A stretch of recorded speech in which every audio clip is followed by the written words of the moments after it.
Alright guys, so full disclaimer again, not a YouTuber, but a bunch of people have been asking if I can post a video about the dash and the infotainment center or system. So I'll kind of go through a few menu items and just some things that I found. I'm sure there's a lot more going on, but only had the car for about 3 weeks now. Rocking almost 900 miles at this point. So right now we are in custom N mode. You can tell we're custom. Down at the bottom we've got the full 3 lines for engine and just 2 lines for steering and suspension. So I've kind of turned those a little bit down, and since we are currently talking about N mode and custom N mode, we will go ahead and show you how to get that done. So when we come over here, simply swipe, and then you've got your N mode. Once you come in here, you're going to see what you might see on track day, I suppose. You've got your throttle percentage, oil temperature, engine temperature, which you can actually see on your main dash as well. I'll go through that here in a minute. Each of these are selectable, so you can actually come in and look at some of the stats that are associated with each of these. It's a little much for what I might need, but like I said, everything is completely selectable and can really go through and just get super granular if you decide. You've got your speedometer here, your lap timer. This is the circuit generator, I guess. I don't know if there's a real name for it, but this is supposed to have the option to auto-populate anytime you drive onto a circuit to recognize where you're at and allow you to time your laps and all of that. So then you've got your brake press percentage here when you're driving as well. If we come over here again, swipe to the left, this is where you're going to have the option, and I apologize for my focus. I had to do this at night, so camera's having a little bit of trouble here. So here we're in custom 2. So again, you can mess with any of these, turning them further up all the way to normal. I typically, sport is like the most aggressive I like to get with suspension. In N mode, it is really, really bumpy. So for everyday drive, that's a bit much for me. So I like to take a little bit off the steering, a little bit off the suspension. The transmission in Sport Plus can be a little bit jerky in stop and go traffic, so that may be aggressive for some as well. And then of course, always pop in the exhaust. I will never get tired of that, so always leaving that in Sport Plus. As you can see here, you've also got your launch control.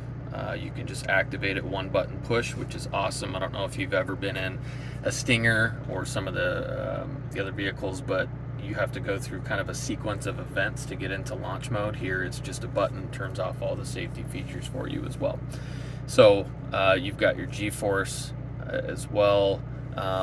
You can come here and go to custom and go, it'll kind of give you a description of what each of these different modes mean, and by selecting them what you kind of get out of them. So that's really nice. And then again, you've got your custom 1, custom 2, so you can set those if you've got maybe 2 different drivers, or 1 for commuting, 1 for driving around town. And once again, you can set those to each of these N buttons on the steering wheel. So let's back out of here. I want to take you into performance options. This is pretty awesome. This gets super granular as well, so some people may not be messing with all this stuff. I would assume that most of us bought the car for this reason. So you've got your launch control here, which you can again activate from the screen, and you can actually set the RPMs at which you launch, which is fantastic. You've also got your shift light. Can give you an alert sound, which I've found more annoying because there's a lot of sounds on this car. With all the safety features, it's hard to recognize what sound is associated with what, and it gets a little beepy if you've got everything on everywhere. So again, you can set your targeted RPM for your shift, and that will adjust where the red and the yellow sits on your RPM gauge. You can also set your drive modes from here as well. You've got your acceleration performance, direct drive. This is the N grin shift, I believe, that you can deactivate. I haven't messed with this. I assume that's what it is. If I'm wrong, definitely feel free to correct me there. This is the track sense, so I believe this is the option where you can leave this on and it will sense when you're at a specific track or circuit and kind of show you that circuit.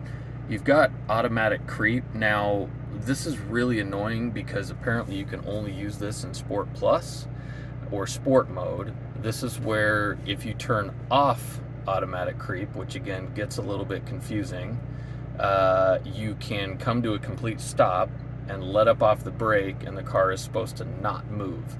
I will tell you, and I don't know if any of you are experiencing this, it only works about 50% of the time. And definitely if you're on any kind of incline, decline, uneven road, it's gonna keep creeping on you. So you have to come in here to turn this off every time you start the car, because the car automatically defaults back into normal mode, which is what they're getting rated for their EPA, which is typically why the vehicle starts in normal. So it's quite annoying that there's not just a button for this.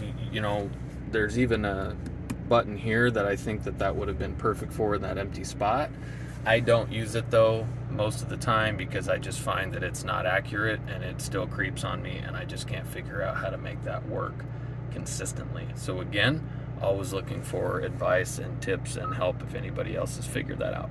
So this is just kind of some of the basics. I think that's where most people are going to want to mess around with and play with. Again, that's probably why most of us are waiting for or have purchased this vehicle. Something I talked about in my last video that I really love is you have all these physical buttons down here that are associated with your infotainment system. So for example, I come to map and it's going to take me to the built-in GPS. Obviously this car has Android Auto and Apple CarPlay, so it's really up to you if you want to utilize that. I kind of find myself going back and forth between the two. Android Auto is kind of pixelated on this, and I can't really show you because I'm using my phone to record this video, but it gets very pixelated, so this map tends to be much more clear. It seems to have a little bit better options.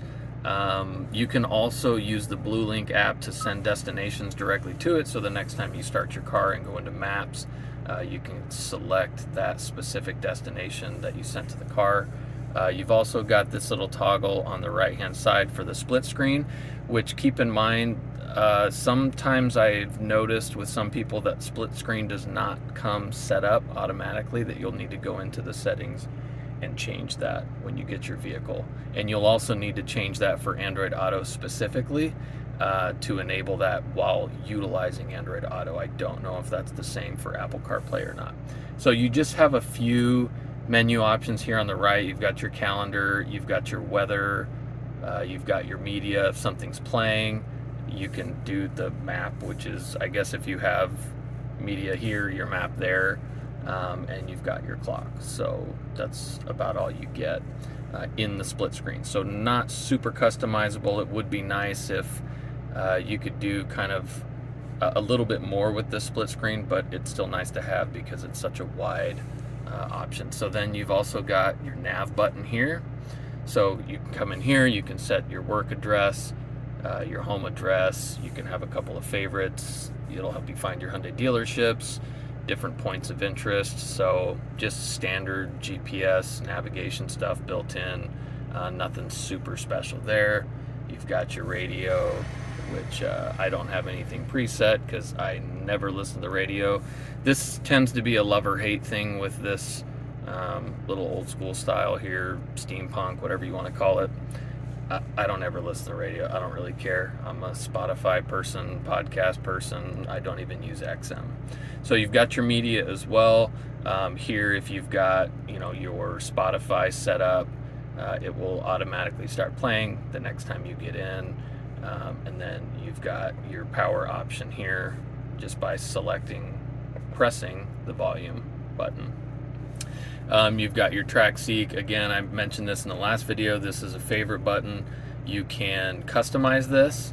So I believe you just hold it down and then it takes you to your options.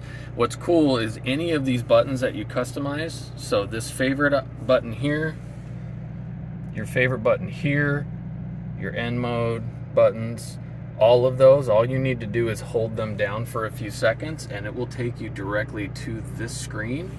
And here you can actually customize all the buttons at the same time. So that's quite nice that you don't have to, kind of go and click each of those buttons. So when you first get your Elantra, you can then just come in here and set those up how you would like.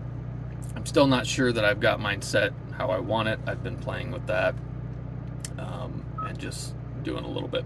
So here you've got this is Android based, if anybody can't tell, especially by these 3 menu buttons here. So this is just another option for you to kind of get to a few things quickly and turn off your display.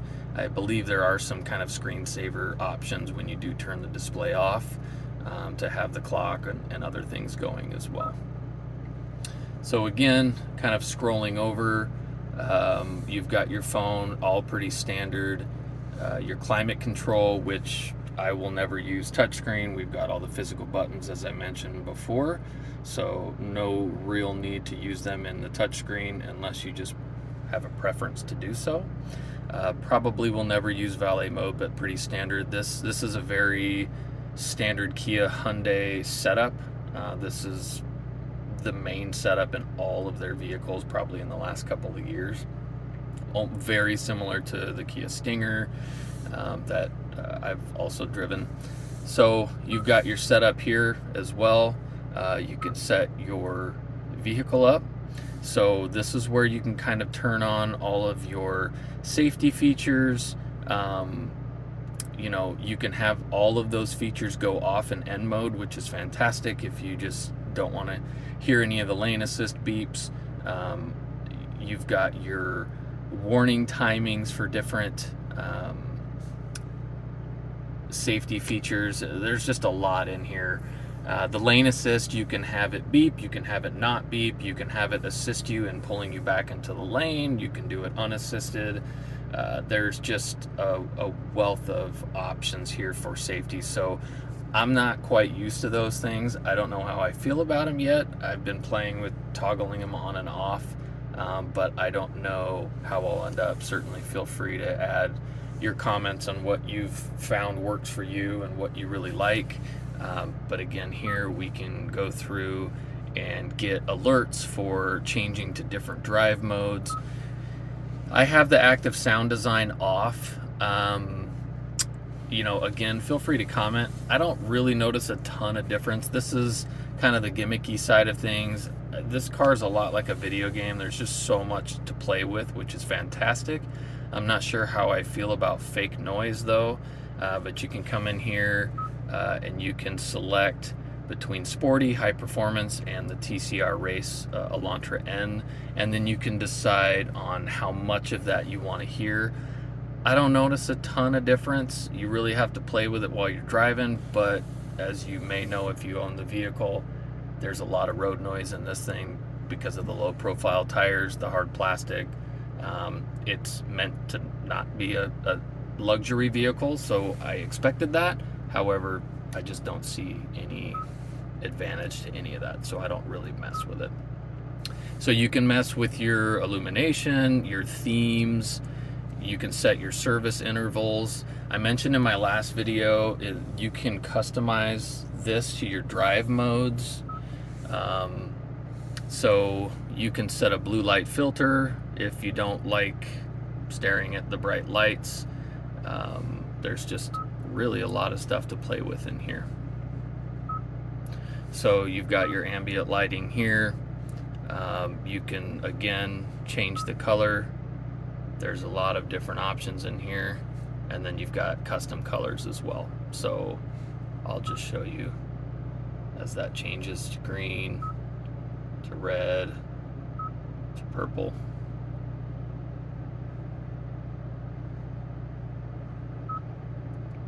Okay, so again here You can link to driving mode, and the mood lighting changes according to the drive mode that you're in. I don't prefer that because you don't get to really customize that once you do it. Sport mode's red. I believe Eco is this ice blue.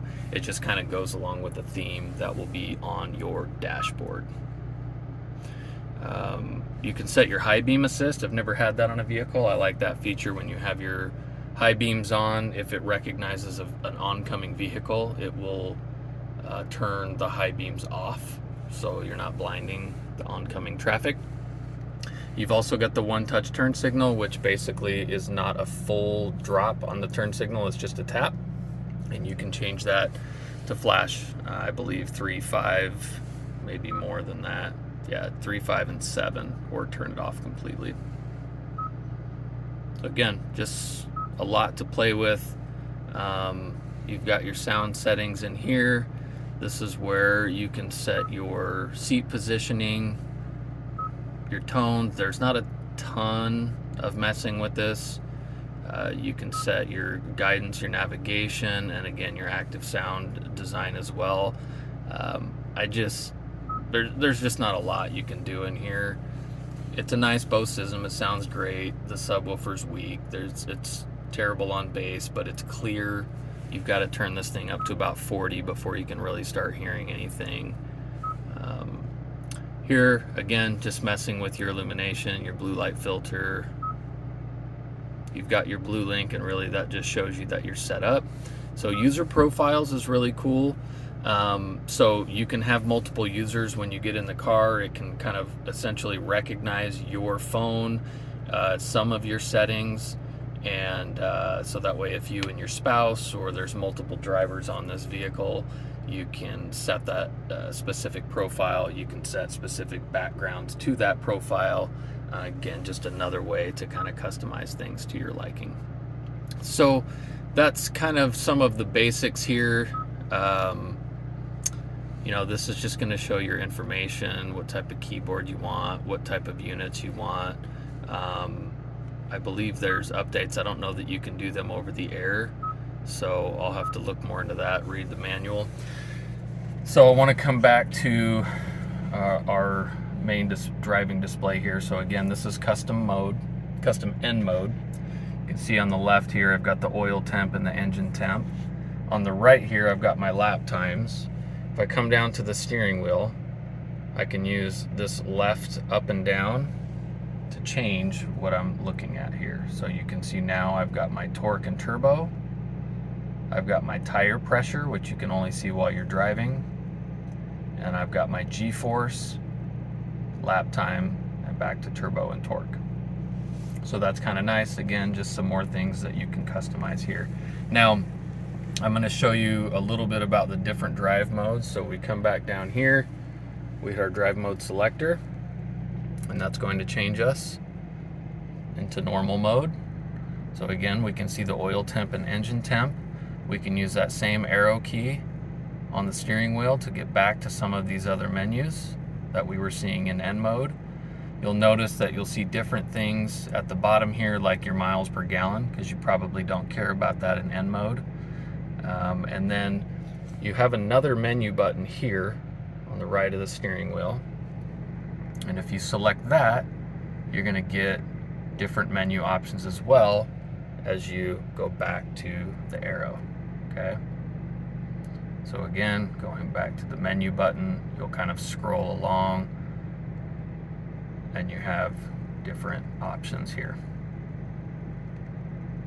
So we'll go to the next driving mode. So sorry, I guess we were in Eco, not normal. And then we go into Sport. Don't know if you could hear the exhaust kick in a little bit there. So just a little bit to play with here, not a ton, but still somewhat customizable to let you see different things while you're driving, just depending on your preference and really what you want to see. So I think that's pretty much it for the infotainment. If there's anything else that you guys are curious about, want to see, feel free to hit me up in the comments. Like I said, I am not a YouTuber. This is super raw, unedited, and I'm happy to share information, but these videos are going to be pretty raw for sure. So appreciate you guys watching the last one, and we'll catch you on the other side. Thanks, guys.